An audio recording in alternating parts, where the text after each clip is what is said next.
আসসালামু আলাইকুম প্রিয় দর্শক, আজ শেয়ার করব না আচার না চাটনি, কাঁচা আমের একটা ইউনিক রেসিপি যেটা বাচ্চারা দেখলে কিন্তু কাড়াকাড়ি করে খাবে।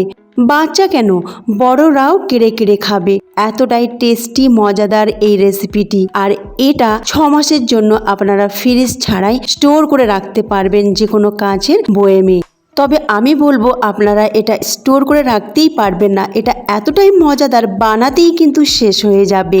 আর আপনার বাচ্চারা বারবার ডিমান্ড করবে এটা বানানোর জন্য। তো আজকের রেসিপি ফ্রেন্ডস যদি ভালো লাগে অবশ্যই লাইক শেয়ার কমেন্ট করবেন, তার সাথে সাবস্ক্রাইব করে পাশে থাকবেন। তার সাথে এইরকম মজার মজার রেসিপি দেখতে চাইলে উপরে আই বাটন আর এন্ড স্ক্রিন অবশ্যই চেক করে নেবেন। বিসমিল্লাহির রহমানির রহিম। এখানে আমি 1 কেজি আম নিয়েছি, আর এই আমগুলো আমাদের গাছের। তো যতটা পেরেছিলাম তা থেকে 1 কেজির মতো নিয়ে নিলাম, আর বাকিটা রেখে দিলাম পরের দিন রেসিপি বানানোর জন্য। তো আমগুলোকে প্রথমে ভালো করে আমি ধুয়ে নিয়েছিলাম, তারপরে মুছে নিয়েছি, তারপরে এর খোসাগুলো ছাড়িয়ে নিলাম, তারপরে এগুলোকে কেটে নিচ্ছি লম্বা লম্বা করে। আর এর মধ্যে যে নরম আটিটা থাকে, মানে কুশি থাকে, সেটাকে ফেলে দেব। আর যদি আমের আটি হয়ে যায়, আটিটা যদি শক্ত হয়ে যায়, তাহলে তার শক্ত পার্টসটা ফেলে দেবেন। এবার আমি ছোট ছোট করে কুচি করে নিচ্ছি। এইভাবে সব আম আমি ছোট করে কুচি করে নেব।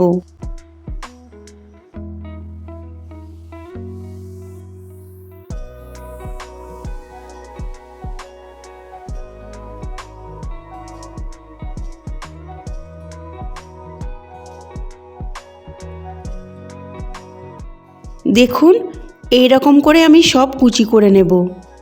আমার কুচি করে নেওয়া হয়ে গেছে, একটা বলে সব ঢেলে নিয়েছি। এবার এটাকে আমি নিয়ে চলে যাচ্ছি গ্যাসের কাছে। তো গ্যাসে একটা বড় কড়া বসিয়েছি, আর সেই কড়াতে ঢেলে দিলাম আম কুচিগুলো, আর দিয়ে দিলাম পরিমাণ মতো পানি। পানিটা এমন দেবেন যেন আমটা ভেসে থাকে, আর কম আছে 10 মিনিট এটাকে সিদ্ধ করব। মাঝে মধ্যে কিন্তু নাড়াচাড়া করে দেবেন, তা নাহলে তলায় বসে যাবার ভয় থাকবে, আর তলায় ধরেও যেতে পারে। এবার চেক করে নিচ্ছি আমটা খুব ভালোভাবে গলে গেছে, দেখি বুঝতে পারছেন একেবারে মাখা মাখা হয়ে গেছে। এবার এটাকে নামিয়ে নিয়ে একটু ঠান্ডা হলে এটাকে ছেঁকে নেব। স্ট্রেনার নিয়েছি একটা, এবার এটাকে ছেঁকে নিচ্ছি। একেবারে ঘন পাল্প বেরোচ্ছে। এইভাবে আমি সব আম সিদ্ধকে ছেঁকে নেব।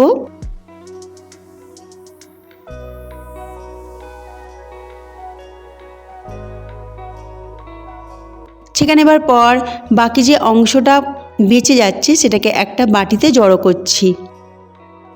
পরে কি করব, ওতে একটু পানি মিশিয়ে ভালো করে একটা ঘন পিউরি করে নেব, তারপরে ওটাকেও ছেঁকে নেব, কারণ ওর মধ্যে আমের অনেকটা পিউরি রয়েছে। ছেঁকে নেওয়াটা খুবই দরকার, কারণ আমের কিছু পার্টস থাকে যেগুলো আমকে যতই সিদ্ধ করুন না কেন তার মধ্যে সেই পার্টসটা রয়েই যায়, কোনো মতেই এটা গলবে না।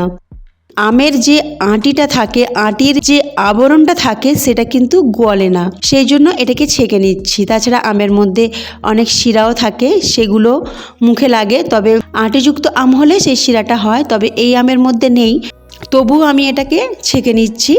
ছেঁকে নিলে এর মধ্যে কোনো গুটলি বা কোনো প্রকার পার্টস থাকবে না। আর ওই পানি মেশানো পিউরিটাকেও ছেঁকে নিলাম।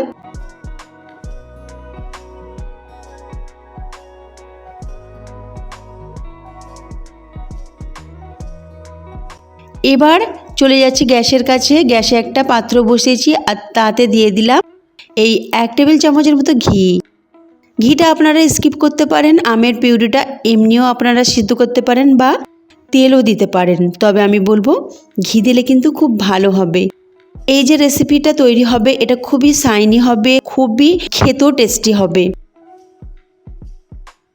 এবার ভালো করে এটাকে নাড়াচাড়া করে নিচ্ছি। এবার এতে দিয়ে দেব পরিমাণ মতো চিনি। যেহেতু এটা খুবই টক আম, তো এতে চিনির পরিমাণটা একটু বেশিই লাগবে। 1 কেজি আমেতে আমি এখানে 400 গ্রাম চিনি দিয়েছি। তো আপনারা আপনাদের যেরকম মিষ্টি পছন্দ করেন সেরকম দেবেন, তবে 400 গ্রামটা আমার মনে হয় পারফেক্টই হয়েছে। আর এতে দিলাম বিট লবণ 1/2 চামচ, লঙ্কা গুঁড়ো 1/4 চামচ, আর জিরে গুঁড়ো 1/4 চামচ। এগুলো ফ্লেভারের জন্য দিচ্ছি, চাইলে এতে আপনারা চাট মশলাও দিতে পারেন, খেতে কিন্তু খুবই দারুণ লাগবে। এবার এটাকে আমি রান্না করব আরও 10 মিনিট, কম আঁচে বসিয়ে রাখবো আর মাঝে মধ্যে একটু নাড়াচাড়া করে দেব। এদিকে আমি একটা প্লেট নিয়েছি, প্লেটে একটু ঘি মেখে নিচ্ছি। আপনারা চাইলে একটু তেলও মেখে নিতে পারেন। এই প্লেটে আমি যে পিউরিটা বানাচ্ছি আমের, সেটা এই প্লেটে ঢেলে নেব। সেই জন্য আগে থেকে প্লেটটাকে ঘি মেখে রেখে দিচ্ছি।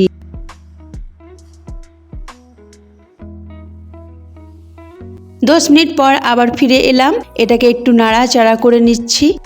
এবার এতে আমি দিয়ে দেবো ফুড কালার।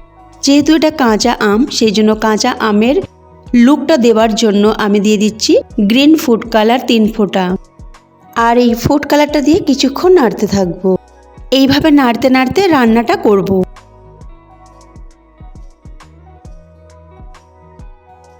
আর নাড়তে নাড়তে আপনারা দেখবেন খুবই একটা শাইনি ভাব এসে গেছে, একেবারে স্বচ্ছ হয়ে গেছে। তখন জানবেন আপনার এটা একেবারে রেডি হয়ে গেছে।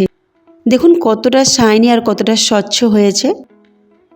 এবার এটাকে নামিয়ে নিচ্ছি আর সেই প্লেটে আমি ঢেলে দিচ্ছি সবটা। গরম গরমই ঢেলে দেবেন, তা নাহলে ঠান্ডা হয়ে গেলে বসে যাবে। তো গরম থাকতে থাকতেই ঢেলে দেবেন। এবার এটাকে একটু ঠুকে নিচ্ছি আর একটু সমান করে নিচ্ছি।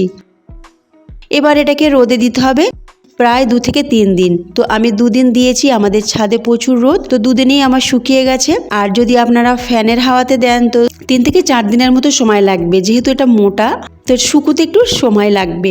এবার এটাকে আমি তুলে নিয়েছি, খুবই সহজে এটা উঠে গেছে। আর এটাকে আমি কেটেও নেব। তো আমি এটাকে কিউব কিউব করে কেটে নিচ্ছি। আপনারা আপনাদের পছন্দ মতো কেটে নিতে পারেন। তো বন্ধুরা, আপনারা দেখতেই পাচ্ছেন এটা কত সুন্দর চকচক করছে। ঘিটা দেবার দরুন এটা হয়েছে। ঘি দিয়েছি বলে এত দারুণ একটা ঝলক দিচ্ছে, আর দেখতেও বেশ ভালো হয়েছে। আর ঘির ফ্লেভারও বেশ ভালো আসবে। তো অবশ্যই আপনারা ঘিটা দেবেন যদি পারেন। এবার আমি এগুলোকে সব কেটে নিচ্ছি। কেটে নিয়ে এগুলোকে পরিবেশন করে নেব। আপনারা চাইলে এই ছোট ছোট করে কেটে একটা বাটিতে নিয়ে তাতে জিরে গুঁড়ো আর আমচুর পাউডার আর বিট লবণ মাখিয়ে খেতে পারেন। খেতে কিন্তু দারুণ মজার হয়। তবে আমি আজকে এটা গুঁড়ো চিনি দিয়ে পরিবেশন করে নেব। যেহেতু বাচ্চাদের জন্য বানাচ্ছি, তো বাচ্চারা একটু মিষ্টি বেশি পছন্দ করে, সেই জন্য গুঁড়ো চিনি দিয়ে পরিবেশন করে নিচ্ছি। আপনারা আপনাদের পছন্দ মতো যে কোনো জিনিস দিয়ে পরিবেশন করতে পারেন। তবে যদি বড়রা খায় তো আপনারা আমচুর পাউডার, জিরে গুঁড়ো আর বিট লবণ দিয়ে পরিবেশন করে নিতে পারেন।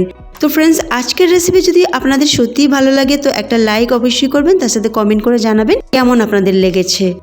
তার সাথে প্রচুর শেয়ার করবেন। আল্লাহ হাফেজ।